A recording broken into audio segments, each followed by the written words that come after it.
Nauso po ngayong taon ang mga video ng life hacks. Ano nga ba yung life hacks?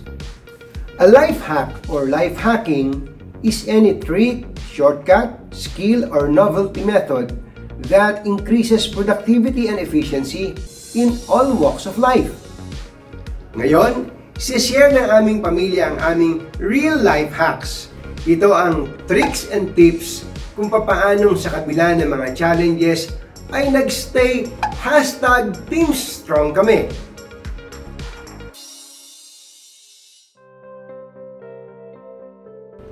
Ang challenges ko po this 2020 is since nag-start po yung lockdown, we can't go outside since we're just minors. We can't go to the mall and hang out with our friends when, like, this summer we can't go on vacation since COVID started. Our classes are online na and we're always bored at home. We can't do anything since we can't go out and do the stuff we usually do when there was no lockdown. My real life hacks is since we had more time at home, nagsimula po kaming maggawa ng mga gawaing bahay. Kasi ano ito eh, luto na yan eh. Sumusunod na po. Sarap! Oo. Nagdilig kasama nila Daddy. And I got more close with Achi, Zoe.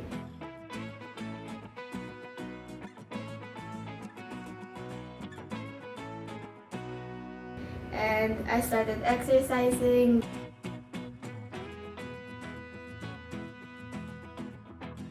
Baking. Doing arts and crafts. I spend more time with my family. Those are my real life hacks. I am #TeamStrong. Ang biggest challenge ko po this 2020 is when I got sick po and nagpatong-patong po yung problems po, like nagkaroon pa po ng COVID, and during COVID po, na-confine din po ako ulit sa hospital and I was having a hard time catching up po, especially po with schoolworks and things po na ginagawa ko po before po nung magkasakit po ako and before po magkaroon ng COVID-19. Nung times din po na yun, akala ko po hindi po ako makakapag-graduate po ng grade 6 dahil po, yun nga po, I wasn't able to go to school po and I was mostly studying by myself lang din po kasi nga po, I wasn't allowed to go out much po and be with a lot of people.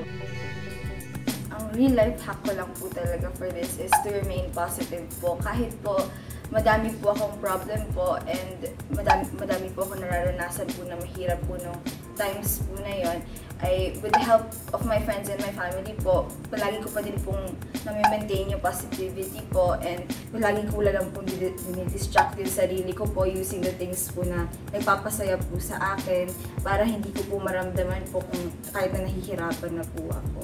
Palagi po akong tumitingin sa bright side po kahit po na alam ko pong madami pong kaming problema na nararanasan po ngayon. Ang COVID po at ang aking sakit ay hindi naging hadlang po sa aking pag-aaral.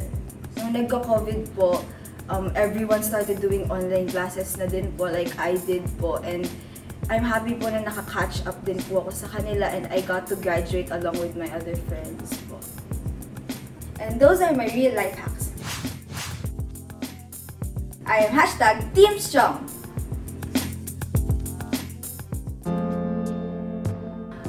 Pinakamabigat na naging challenge ko ngayong 2020 is bumagsak talaga yung events industry. So kami yung negosyo na talaga namang naapektuhan itong pandemic dahil of course social distancing, walang mga mass gatherings, and alam naman natin na yun yung buhay ng mga nasa ganitong klase ng industriya. So napakalungkot lahat, from entertainment, from events, mga video production, talaga namang yung mga mula sa mga suppliers hanggang sa mga talents at mga production people katulad namin, talagang nawalan kami ng hanap buhay ngayong taon. Dahil dito din sa nangyari na pandemic at kailangan nating mag-isip ng paraan paano ba tayo makakabawi or kahit paano magkaroon pa rin tayo ng mga projects. Of course, tinatawag nga namin yung sarili namin na creative agency. So talaga namang napiga ang mga creative juices namin ngayong taon, ngayong panahon ng pandemic. Dahil we have to think of ways kung paano pa rin kami magsusurvive sa ganitong sitwasyon. So we learned how to be more extra creative.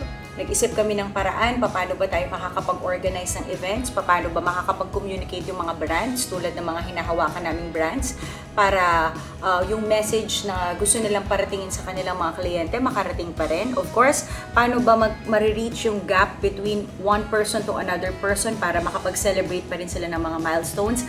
Nagawa natin lahat yun ngayong taon. Nag-pivot tayo into digital. So lahat, social media, vlogs. Ang ginawa natin ngayong pandemic, nakapag-create din tayo ng mga streaming events na ang kagandahan bago pa man nangyari itong pandemic, nagkaroon na tayo ng experience. So, maganda rin na meron tayong vision sa ginagawa nating mga pagnenegosyo na kahit na wala namang nakakita nito na magkakaroon ng pandemic nagkaroon na kami ng mga streaming events in the past kahit na hindi pa nga kailangan ng mga panahon na yun. Kami bilang nasa events agency, bilang nasa events industry, hindi ko masasabi na nasiro kami. Meron pa rin kami mga projects, hindi man siguro kasing dami nung wala pang pandemic, pero we survived 2020. And those are my real life hacks. I am #TeamStrong.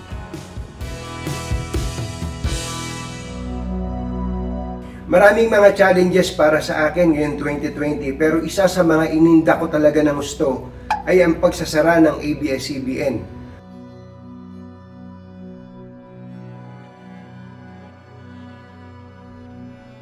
Alam naman ninyo, mahigit 20 taon ako nagtatrabaho sa ABS. Doon ako umaasa ng ikabubuhay ko at ng aking pamilya, pagkatapos biglang nawala. Napakasakit. Alam nyo ba, araw-araw ako nakikita dyan, araw-araw ako napapanood at baka nga hindi nyo ako kilala, kundi dahil sa ABS-CBN. Kaya nandun yung pangamba ko. Nung nagsara ABS-CBN, mawawalan ako ng trabaho, edi paano na ang pamilya ko? Paano na kayo? Paano na ang iba pang mga taong umaasa sa akin? Yun ang isa talagang napakabigat na pagsubok ngayong taon. Ang real life hacks naman, kahit na nagka-problema ang ABS-CBN, pumasok ang iba't ibang mga oportunidad. Halimbawa, dati hindi ko naman pinapansin tong vlog na to. Ang dami na kayang nag-iimbita sa akin na mag-YouTube channel. Pero dahil dito, binigyan ko ito ng pansin. Kita nyo naman, vlogger na ang inyong katunying. Nakikita nyo na kung ano yung mga nangyayari sa buhay ko at ng pamilya ko. At syempre, yung nakaka-relate naman kayo sa aming mga kwento. Pangalawa, endorser na ang katunying. Dati hindi pwede yun ngayon, pwedeng-pwede na. Katunayan, sa ngayon endorser na ako ng pagkain ng baboy. At saka ng pagkain ng tao. Yan. Ano pa? Meron na rin kaming pagkakataong mag-endorse sa radio show na kung saan po ako naroroon ngayon. Nakita mo ba yung auto ko? Yun na ba yun? Nakita mo? Yun na ba yun? Yun na. Ay, Miss Alanjo. Miss AB, Akala ko'y Jaguar kaubod ng ganda, saka yung loob, kumbatsero. Oo. Ang pakiramdam mo para kang mayaman. Pwede po mag-inquire sa facebook.com/CherryAutoPhilippines o www.cherryauto.ph. Dati hindi pwede yun dahil dun sa patakaran ng ABS-CBN sa mga news anchors na gaya ko. Ano pa?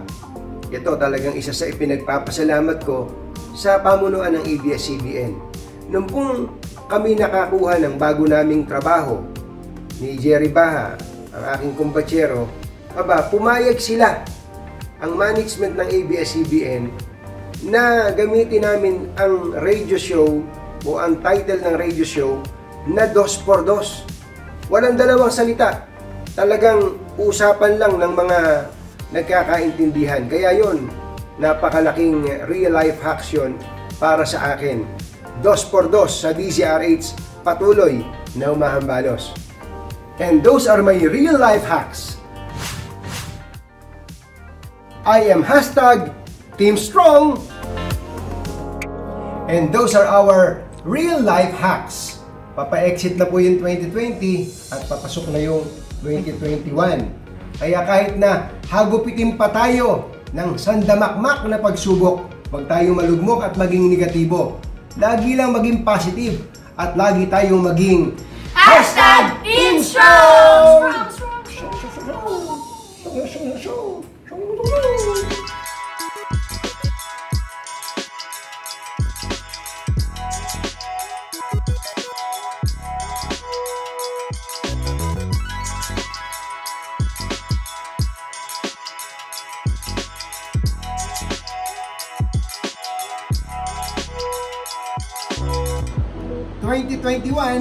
Nandito na kami! Happy New Year! Shout out sa inyo mga ka-tune in!